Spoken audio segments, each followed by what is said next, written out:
Dumating na sila sa Martial Realm at sinabi ng librarian sa ating bida na kung ang virus na kumalat doon ay normal lanem na nangyari ay hindi niya ito isasama sa mga revelation. Ibig sabihin daw ay ang zombie virus na kumalat sa Martial Realm na naging sanhi ng ending nito ay hindi doon galing. Tumuro ang librarian sa malayo at sinabi niya na nandoon ang totoong sanhi nito.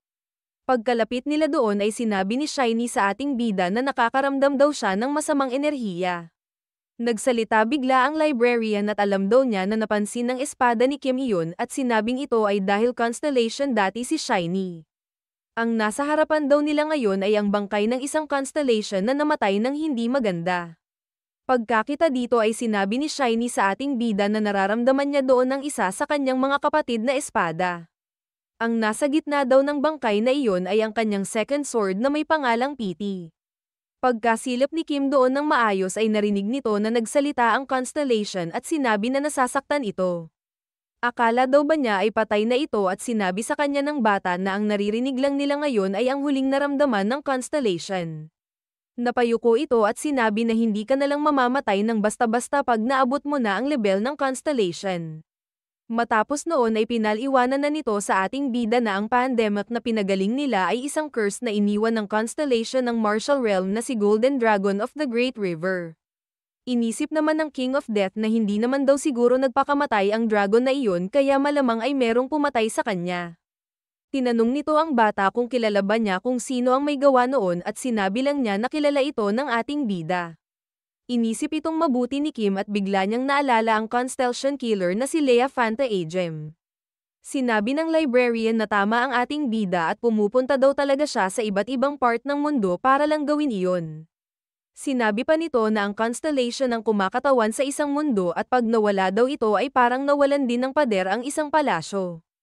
Kung itatanong daw sa kanya ni Kim kung bakit daw kaya ito ginagawa ni Leia Fanta Agem ay hindi niya ito alam dahil mahilig lamang daw siyang magbasa.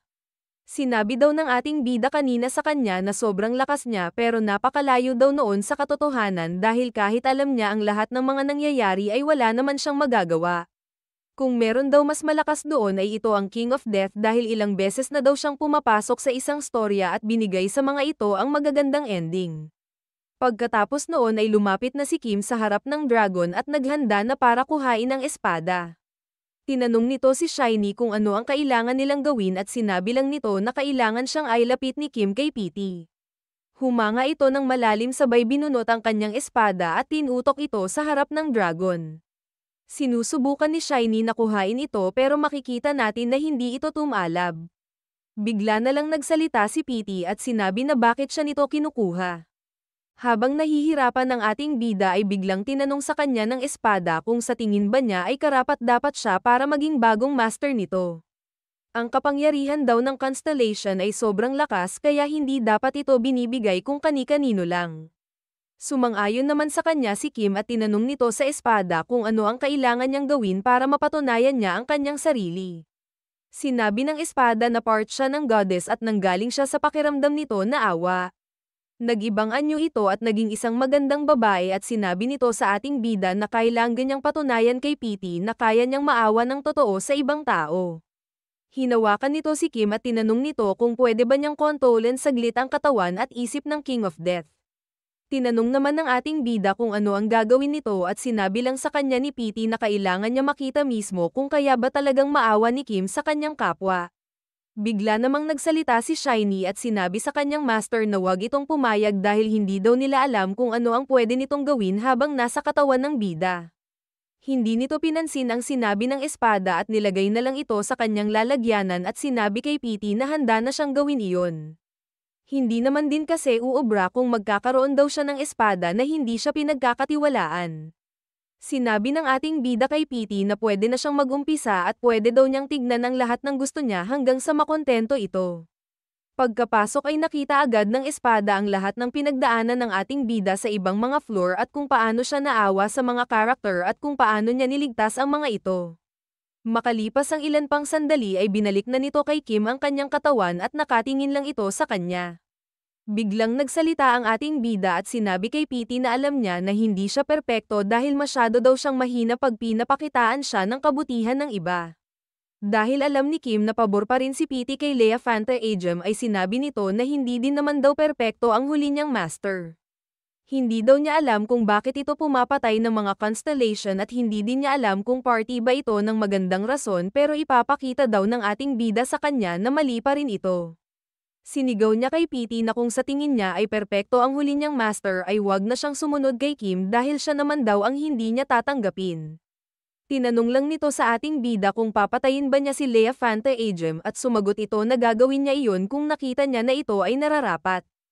Kung ganun ay pwede daw ba niyang ipanggako kay Petey na wag niyang paiiralin ang kanyang feelings pag huhusgahan na niya si Lea Fanta.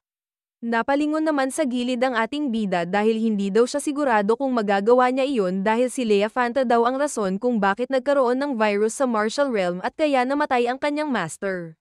Masyado daw maraming tao ang nadamay ng dahil sa kanyang ginawa kaya hindi daw niya ito maipapangako pero gagawin daw niya ang lahat ng kanyang makakaya para gawin iyon. Kaya kung sa tingin daw ni Petey ay lumiliko ang ating bida sa maling daan ay kung pwede daw ay ipaalala niya ito sa kanya. Inalok nito ang kanyang kamay sa babae at sinabi na kailangan nilang gawin ang lahat ng kanilang makakaya dahil iyon ang ibig sabihin ng pagiging magmaster. Unti-unti nang nawawala ang ginamit na anyo ni Petey at sinabi niya kay Kim na ang kanyang kapangyarihan ay sakit. Makikita natin na sumasapi na ito kay Shiny at sinabi na makakaramdam ng sakit ang kanyang mga hinihiwa pero hindi sila magkakasugat o mamamatay dahil ang abilidad niya ay ang magdulot ng sakit ng walang injury. Tuluyan nang sumapi si Petey kay Shiny at sinabi nito sa kanyang bagong master na gagawin daw niya ang lahat ng kanyang makakaya para pagsilbihan siya ng mabuti. Dahan-dahan na ring nawawala doon ang bangkay ng Constellation dahil sa mga nangyari. Lumapit sa kanya ang librarian at sinabing ang winter ay tinuturing na panahon ng kamatayan at dahil sa kanyang ginawa ay natapos na din ang napakatagal na winter sa Martial Realm. Naalala naman ni Kim bigla ang kanyang master at sayang daw ay wala na siya doon para makita na nawala na ang pinakaayaw niyang lamig. Pagkatapos noon ay sinabi ng ating bida sa bata na ang isa sa kanyang mga reward nung natapos niya ang floor 20 ay ang character window. Nagulat si Kim dahil sinabi nito na alam daw niya iyon dahil siya mismo ang naghanda nito para sa kanya. Dahil doon ay sinabi na ng ating bida sa librarian na nakita nito sa mga gustong karakter ng bata ang Constellation Killer. Tinanong siya ni Kim kung bakit naman niya nagustuhan si Lea Fanta dahil alam naman daw niya siguro na pumapatay ito ng mga constellation na kagaya niya. Tumalikod ito sa ating bida at sinabi na matagal na daw niya itong hinihintay. Nagtaka naman doon si Kim at masayang sinabi sa kanya ng bata na matagal na niyang hinihintay na mapasama sa isang storya. Nalito naman siya dito dahil kaya naman daw nitong pumunta sa kahit anong revelation na gusto niya. Lumutang ito pataas at sinabi sa ating bida na hindi daw niya naiintindihan ang gusto ng isang reader at sinabi na pag pumupunta siya sa isang revelation ay isa lamang siyang dayo. Hindi daw siya normal na kasama sa mga storyang pinupuntahan niya at ang gusto niyang mangyari ay ang maging isang main character. Hindi pa rin ito masyadong maintindihan ng ating bida kaya tinanong ito ng librarian kung bakit hindi niya pinatay ang kanyang master. Kahit daw mawawala ang ki nito ay marami pa rin siyang matututunan sa kanya kung ginawa niya itong alagad ng kanyang skill na ghoul reincarnation. Sisigat na sana si Kim pero pinigil ito ng librarian dahil alam naman daw niya ang sagot. Ayaw daw niyang masira ang magandang ending na nakuha ng kanyang master at sinabi na ganun din ang gusto niya kaya hindi siya nangingialam sa ibang mundo. Isa lamang daw ang paraan para siya ay maging isang character sa isang storya. Sinabi nito na imbis na pumasok sa isang storya para makita ang mga character na gusto niya ay kailangan lang daw niyang hintayin ang character na pumunta sa kanya. Si Lea Fanta Agem daw ay kilala sa pangalang Constellation Killer at dadating din daw ang panahon na pupunta siya sa Great Library of Knowledge para hanapin ang librarian. Matagal na daw niyang hinihintay na mangyari iyon dahil kung ganun, sa wakas ay magiging party na din siya ng isang storya. Tinanong naman sa kanya ng ating bida kung ayos lang ba sa kanya iyon dahil isa lang daw ang magiging ending nito para sa kanya at iyon ay kamatayan. Hindi naman ito natatakot at sinabi lang na ang mamatay sa isang main character ng isang kwento ay ang pinakamagandang katapusan na gusto niya. Habang naglalakad pabalik ay sinalubong sila ng mga alagad ni Kim na galing sa demonic cult. Tinanong nito sa kanila kung tapos na ba ang pinapagawa niyang libing para sa kanyang master. Hindi naman alam ng dalawa ang sasabihin kaya nagsalita ang kanilang captain at sinabi na naglaho ang katawan ng Heavenly Demon. Hindi makapaniwala ang ating bida sa sinabi ng captain at tinanong sa kanya kung ano ang nangyari. Hindi din daw niya ito kayang ipaliwanag kaya mas mabuti pa na sumunod na lang si Kim sa kanya. Habang naglalakad ay sinabi nito sa ating bida na habang nawawala ang yelo sa paligid ay nawala din daw ang katawan ng Heavenly Demon. Pagkadating doon ay nakita na nito na nawala na nga ang bangkay at nagsorry sa kanya ang captain dahil masyado daw mabilis ang nangyari kaya hindi niya ito napigilan. Ang kanilang teorya daw ay gawa sa yelo ang ki ng kanilang leader kaya nung nagumpisang natunaw ang snow doon ay sumabay na din ang katawan ng Heavenly Demon. Sinabi ng captain sa ating bida na kahit ganun ay naghanda pa rin sila ng libing at sinabi naman ni Kim na hindi na iyon kailangan. Sinabi nito na kahit naging Vice Lord siya ng demonic cult dahil namatay ang kanyang master ay meron pa ring mga cultist na hindi siya tanggap. Kesa daw gawin nila ang malungkot na libing ay ipakita na lang daw nila sa kanilang master na ginagamit nila ang kanilang espada. Pagkatapos noon ay bumalik na sa Great Library ang ating bida at kausap niya doon ang Viper. Sinabi nito na ililipat niya ang dojo ng kanyang clan sa floor 22 dahil nandoon ang kanyang master. Malungkot daw ang matanda sa pagkawala ng Heavenly Demon kaya dadalhin niya doon ang kanyang mga guild members para turuan ito at malibang naman daw. Sinabi din nito na tinulungan na nga niya ang kanyang master at lalakas pa lalo ang kanyang mga kasamahan sa clan. Napatingin ang ating bida kay Viper dahil napahanga ito at sinabi na hindi lang daw talaga kahit na sino ang pwedeng maging leader ng isang clan. Kahit na medyo magaspang ang kanyang ugali ay kitang-kita naman sa kanyang mga ginagawa ang pag-alaga niya sa kanyang mga kasamahan. Sobrang saya ng Viper sa kanyang narinig at sinabi na ginagawa lang naman niya ang tama para sa kanyang clan. Bigla namang napaisip si Kim at napagtanto niya na wala siyang matatawag na kasamahan sa tower. Habang ginugulo siya ng Sword Emperor, Librarian at ni Shiny ay sinabi niya na hindi kabilang ang tatlong iyon dahil hindi naman daw sila mga tao. Bigla na lang may tumawag sa kanya at naisip niya na iyon lang ang pwede niyang tawaging kasamahan. Iyon ay ang alchemist at sinabi niya na nakagawa na siya ng maraming gamot para sa zombie virus at kailangan na lang daw itong kunin ng mga tao na balak pumasok sa floor 22 para wala ng problema. Lumapit ang ating bida sa harap ng babae at tinanong nito kung meron ba siyang balak na ilipat ang kanyang tindahan. Sinabi nito na iniisip din niya iyon pero hindi pa daw niya alam kung saan dahil mahal daw kasi ang mga lupa kahit saang floor. Masaya namang sinabi sa kanya ni Kim na hindi na niya kailangan mag-alala dahil pwede siya nitong bigyan ng sariling pwesto ng walang bayad. Hindi makapaniwala doon ang alchemist at sinabi pa ng ating bida na ilalagay nila ito sa pwesto niya sa floor 20. Ang kailangan lang daw kapalit ni Kim ay siya daw dapat ang lagi nilang uunahin pag kailangan niya ng mga potion o gamot. Pumayag naman agad doon ang alchemist at bigla nilang narinig sa likod ang Medicine King na parang nagpapapansin. Malakas nitong sinabi na matanda na daw siya at masyado ng luma ang kanyang tindahan kaya meron daw sanang magbigay sa kanya ng lupa sa floor 20. Bigla naman siyang kinaladkad ng Sword Saint at nanghingi ng tawad sa King of Death dahil daw sa makapal na mukha niyang kaibigan. Makalipas ang ilang linggo ay nakalipat na din ang alchemist sa floor 20 at dinudumog na ang kanyang tindahan. Makikita natin doon ang kanyang assistant na si Preta na nagtatawag ng customer at ang Flame Emperor na napipilitang sumayaw para sa kanila. Pinakita na din ang dojo ni Viper na nakalipat na sa floor 22. Doon nag-uusap ang ating bida at ang Black Witch at sinabi ng babae na tuloy-tuloy na ang kanilang swerte. Malaki na naman daw ang naging ambag ni Kim sa pagtapos ng Martial Realm at ginanahan ng ibang mga hunter dahil doon. Pinakita niya na pagkatapos ng ating bida sa floor 22 ay natapos na din ng ibang mga hunter ang dalawang revelation kaya ito na ang naging floor 23 at 24 nanograms kanilang tower. Kung magpapatuloy daw ito ay kakayanin nilang matapos ang floor 30 sa susunod na buwan. Bigla namang natigil ang usapan ng dalawa dahil may announcement ang system. Pinakita sa lahat ng mga hunter na ang ginawa nilang raid para sa floor 25 ay hindi nagtagumpay. Ang quest na hindi nila natapos ay ang Tales of Sir Maywin Academy. Ang Sir Maywin Academy daw ay isang lugar na merong napakagandang kasaysayan. Isa din itong lugar na merong karibal, pagkakaibigan, pag-ibig, selos, at kung ano-ano pa.